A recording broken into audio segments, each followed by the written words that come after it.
All right, welcome back. Glad you're here.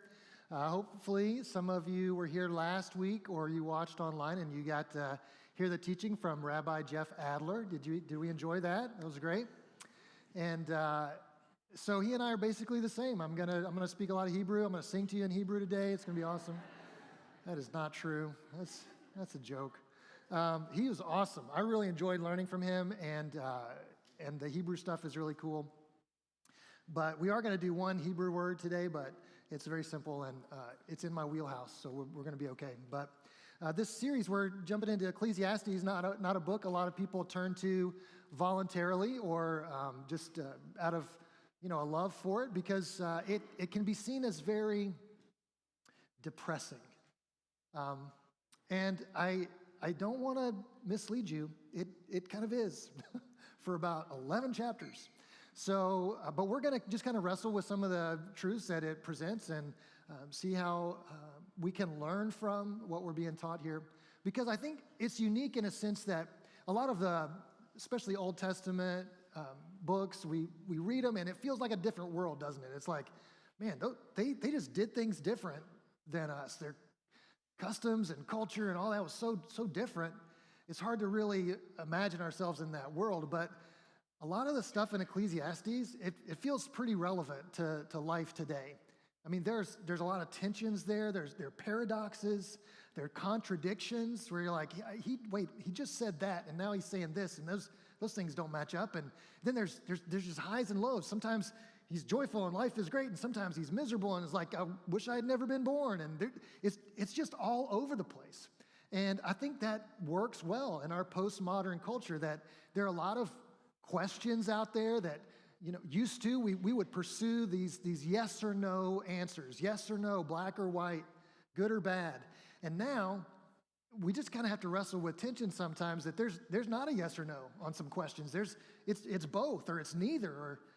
So I think Ecclesiastes really speaks to that way of seeing the world very well, and we're going to find a lot there that we can connect to. So our passage today is going to be Ecclesiastes chapter 3, and it's the passage that's in the song that was on the theme video, the Turn, Turn, Turn song, which Rabbi Adler wanted me to pass on a message. He told you last week that Bob Dylan wrote that song, and then he fact-checked himself on Monday and figured out it wasn't Bob Dylan, it was Bob Seger, and he felt like he betrayed your trust. So he wanted me to tell you that it wasn't Bob Dylan, in case some of you were up all week thinking about that.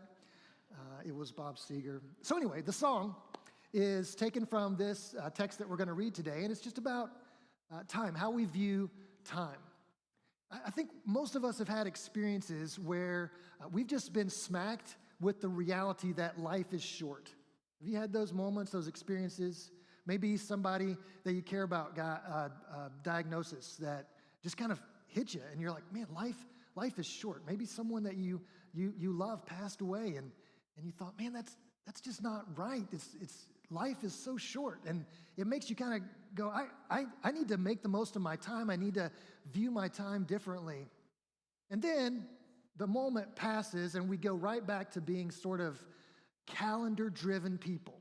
And we complain about being too busy, and I've got to be there and do this and go to that thing and post those photos so people know I really went. And then, and it's like, who is telling us we have to do all of that? Like, who is making all these rules about how we have to fill up our time? And we live in this contradiction. We know life is short, and yet we do things with our time that, when you step back, just don't really make sense. And so I think that's what we're trying to get at through this text today, is how do we view the time that we have, and can we make some changes and see it more clearly? Can we develop a healthy view of time?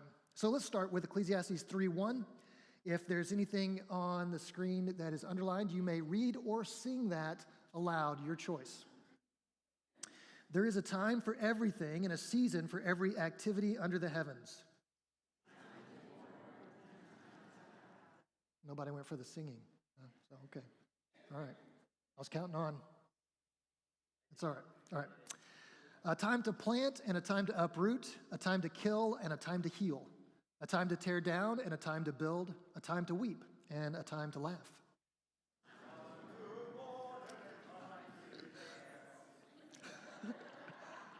I asked for that. I walked right into it. A time to scatter stones and a time to gather them, a time to embrace and a time to refrain from embracing, a time to keep and a time to throw away, a time to tear and a time to mend, a time to love and a time to hate, a time for war and a time for peace. So again, that's familiar, and there's something about it that feels like it should be comforting, right? We're kind of drawn to this, and maybe this passage gets read at funerals or something, and it's supposed to be comforting. I don't think it's meant to be comforting. I don't personally find it comforting.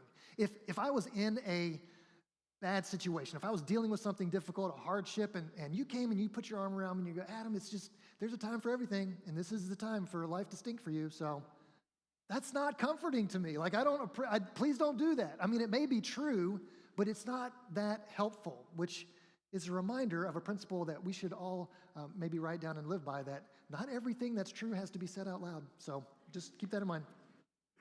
So I don't think it's comforting. I think it's a caution. I think it's a warning. I think it's a nudge for us to take a look at what we do with our time and how we think about seasons in life.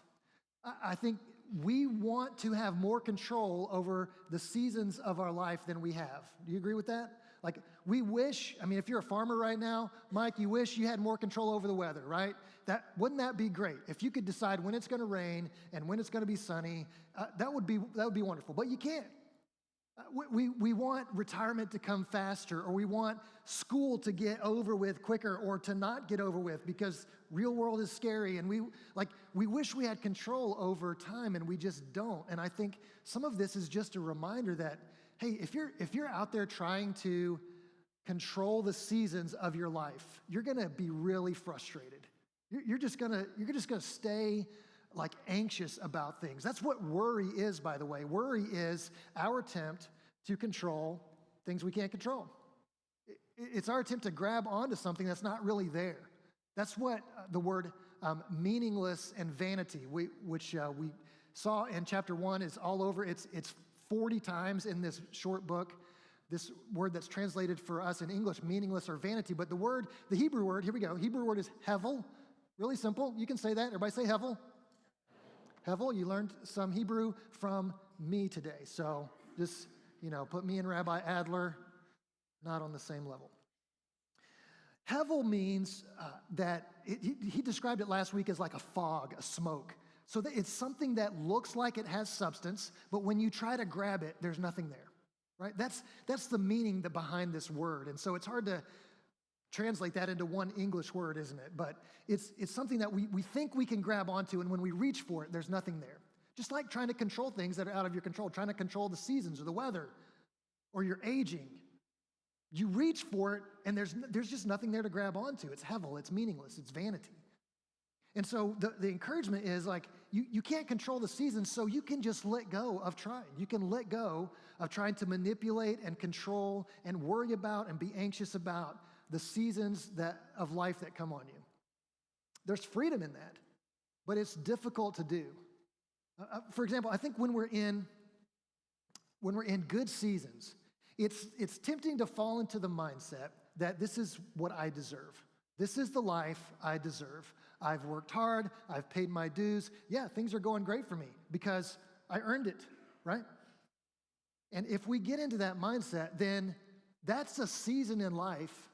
And the seasons change, and so when that season changes and something disrupts our peace, disrupts our joy, we go, well, that's just not fair. I worked hard, I earned my season of peace, and now this thing, the universe, is damaging my calm. That's not fair. Well, what do we say to children when they say, that's not fair? Life's not fair. Seasons change, things come and go, and we don't want to get into this mindset that we deserve a life of comfort and convenience. That's never promised to us. God never said. In fact, Jesus says kind of the opposite. Like, in this world, you will have trouble. Like, yeah, we birthed two of them. It's like, I love my children. They're both wonderful, especially you. Okay. We're never promised this life of comfort and convenience, and it's a dangerous mindset to get in when things are going well. On the other hand, when things are going poorly, we recognize that's a season too, and it will change. It's not going to be forever. And this is helpful, I think. This can be comforting to recognize that this will pass. It may be that it leaves a scar, but it will get better. It will pass. You may feel like you're lonely and you're always going to be lonely, but you won't. You may feel like you're stuck in this dead-end job and you're always just going to hate your job. This is a season. It will pass. You may feel like your relationships are just chaotic and broken and it's just never going to get any better. It's just a season and it will pass. And here's the proof of that. Some of you are like, I don't know if that's actually true. Here's the proof of it. Life is short. So even the season that you're in, when your life comes to an end, that season's over. And what's next for you is new creation. If you're a follower of Jesus, what's next for you is new creation, all things restored, all things made new, and whatever you were experiencing before this season of loneliness or hardship or despair, it's over. It's going to be over at some point, even if that point doesn't come until the end of your earthly life. It is a season, it will pass, and it will be over at some point. And so that can help us kind of put things into perspective. Whatever season you're in, there's an opportunity there. There's an opportunity to do something helpful with it. Our elders were meeting this morning, and we were talking about just things going on in life. And one of the guys was saying, "Hey, I'm in a stressful situation. I'm really anxious about this thing that's happening."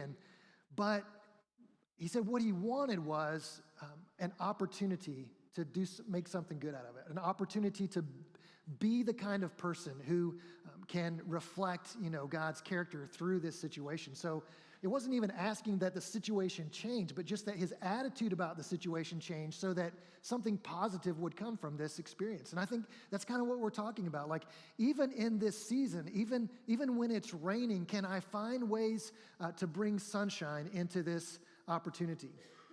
And we want to try to recognize that there are choices we can make, regardless of the season that we're in, choices that can move us toward God, that can reflect his goodness to the people around us, and we can make choices about that. Everything is not dictated for us. Our attitudes and responses are not dictated. We can choose. So I think we need some perspective sometimes. I went to Chick-fil-A a few months ago, and I've been many times since then. This is just one particular experience. And they were out of waffle fries. Told me in the drive-thru, "Hey, we're out of waffle fries." And it was a time for mourning, a time for grief. And I wanted to say, why do you think I'm here? Like, what? Why just close the doors? I mean, if you're out of waffle fries, I don't understand why you're even open. And then I thought, I'm a spoiled brat. If no waffle fries is going to ruin my moment, then I'm a spoiled brat. And I think, because don't laugh at me, because you are too. Like, we all do this. We have things where we're like, life should be good. I've earned this. I've earned my waffle fries. I've paid my dues, But it's not always like that. And the more I can learn to roll with that and embrace that tension and turn it into an opportunity, I think the more peace and joy I get to live with, and the more people kind of want to be around somebody like that. You don't want to be around people who are going to get their day ruined by no waffle fries. That's just not a fun person to hang out with. So we can make these choices, I think. So let's pick up again in verse 9 and continue reading. What do workers gain from their toil? I have seen the burden God has laid on the human race. He has made everything beautiful in his time. Yet no one can fathom what God has done from beginning to end. I know that there is nothing better for people than to be happy and to do good while they live, that each of them may eat and drink and find satisfaction in all their toil. This is the gift of God. Nothing can be added to it, nothing taken from it. God does it so that people will fear him. Yeah, so a couple things that we can point out here. This is pretty rich. There's a lot in there, but this idea that God has set eternity in the human heart. There's something in us that knows there are some things that are not supposed to change. There are some things that are supposed to last forever. And the teacher here says that the things that God does last forever. They endure. They don't go away. And I think that's in us, and so that's why we reach for stuff that we hope would never change. Like, God, I just want some certainty about the future. I want fulfillment. I want a guarantee that this vacation is not going to be a flop. You know, like can we get some certainty? Can we get some control? And we reach for those as though those things are eternal and they're just smoke. And so we come up empty-handed, and that should turn us back to remember it's really only the things that God makes that endures forever. Love and joy and peace, right? What God makes endures forever. And this eternity in our hearts is supposed to draw us towards those things that are eternal and help us draw a line and say, things that are temporary just don't get priority in my life because they don't last. Things that are eternal are going to take priority in my life because they're going to be around forever. I think that's the healthy perspective we're being challenged to take. And so how do we know if what we're doing with our time is about things that are going to last? So I've got just a couple tools for you. Here's one. Some of you have seen this graph before, but it's the quadrant with the urgent versus important, not urgent, not important. And the idea is you look at this and you kind of look at your week and what you've got planned, and you write things down, like what goes in which box, right? And so some of you have jobs where people bring you their problems, and their emergency becomes your emergency, right? That goes in the urgent but not important to you personally box, right? And with that, we hate that box. We don't like that box. Like I don't want your emergency to be my emergency, but it happens. Some of you have jobs that are just like that. Some of you end up doing things that are not urgent or important at all. Like it's what we would call a waste of time. And we don't like to admit that we waste time, but we do. I'm not talking about just resting. Resting is not a waste of time, okay? Resting is a valuable use of time. We'll talk about that later. But we do things that just waste time. What we want, what we hope, is that we can get to a place where we're living in that upper right box, that we're dealing with things that are important, but they're not urgent. They don't feel like, there's a lot of pressure on it or anxiety about it. So I just want to encourage you, this is a tool that you can use to evaluate your time and see, like, am I doing a lot of things that are really not that important? And am I making things seem urgent that are just not that urgent? And when we do this with an eternal perspective, understanding that the things that God has made last forever, it helps us prioritize a little better and understand which box we want to live in and where we can put most of the things that we do. John Mark Comer is a pastor and a writer, wrote a book called The Ruthless Elimination of Hurry, which is a line he got from a book by Dallas Willard. But in this book, he talks about how we live at a pace sometimes where maybe you've caught yourself saying or thinking, I wish I had one more hour in the day. If I had a 25-hour day, I think I could get everything done. Or I wish I had one more. If I had an 8-day week, I think I could get everything done, right? And his encouragement is, like, obviously we can't control that. And if we did have another hour, we'd just fill it up with other things, right? If we had another day, we'd find a way to occupy that day with other things. He said, instead, why don't we look at our calendars and find ways to create some margin? Margin is that blank space on the sides of the page where nothing goes. You can't put anything in the margins. Like when I was in elementary school learning to write, it was a no-no. If you cross that red line, I mean, the red line's there for a reason, then you got points off, right? Do you guys still write on paper? Is paper still a thing? Okay, good. I have to ask, And if you've ever looked at a sheet of paper, you should try this sometime. Take the margins off of your Word document and just fill the page up with words, top to bottom, no margin, and then look at that. Is that something you want to read? No, it's overwhelming. It feels chaotic. It's like, this is too much. That's what our calendars look like sometimes. They're just top to bottom, side to side, they are packed. And you go, there's no space there.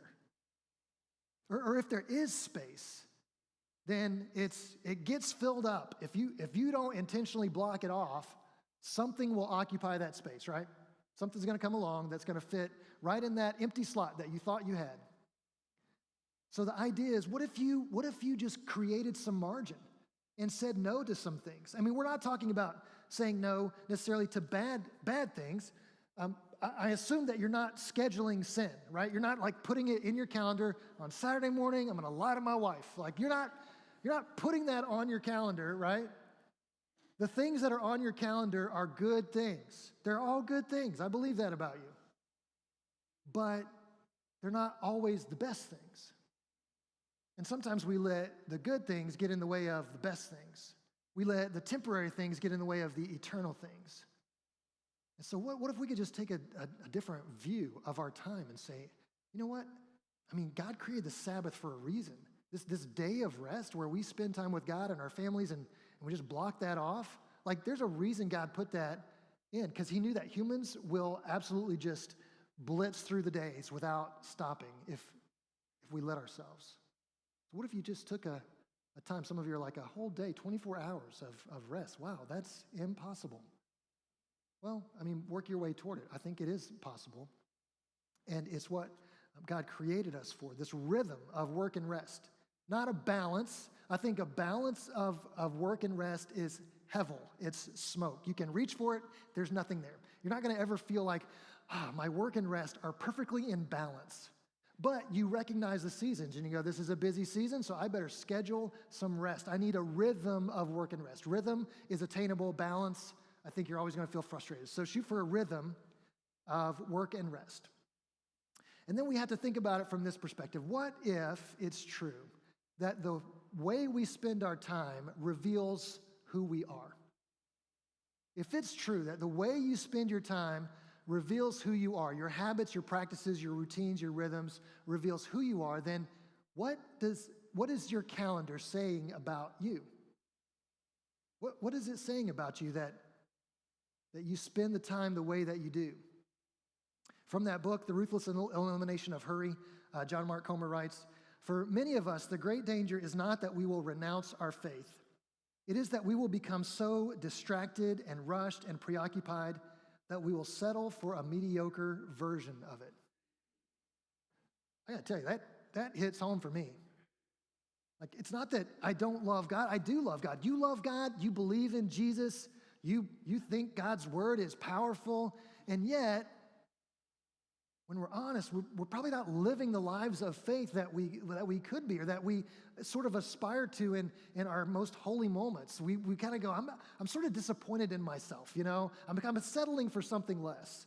Not because I don't want more. It's just I get distracted. I get busy, and I fill my calendar up with other things, and I don't have time. I don't have time. Well, who's telling you? Who's telling you got to fill your calendar up with these things? Who's telling you got to be at all the things and take all the pictures? And who's telling you got to do that? Some of you are like, well, my boss is telling me, so take it up with him. Well, I mean, you don't work 168 hours a week, so what are you doing with your time? How are you filling it up? Are my choices leading me in the direction of Jesus-centered living or away from it? This is what we need to do every now and then, is just step back and look at what is the direction of my life based on my calendar? What's the direction of my life? Is it Jesus-centered, or is it centered on something or someone else? We often think that centering our time on people is good and healthy and right. And it is good to value and prioritize. People are good. We love people, right? All people. But if other people, another person is the center, if your life is oriented around this other person, that's not Jesus-centered, right? It's a person-centered. And that's not moving you towards the peace and joy and purpose you were created for. So we need to step back and look at this. And I think one way to do that is just kind of think about death a little bit. Do you guys think about death? Okay, I do. So I've got this extension on my web browser. Every time I open a page, this pops up. It is how much time I have left before I die. So you put in your age and your weight and all your habits and all these things, and it tells you when you're going to die. And then every time I open a new page, this pops up and shows me how much time I have left.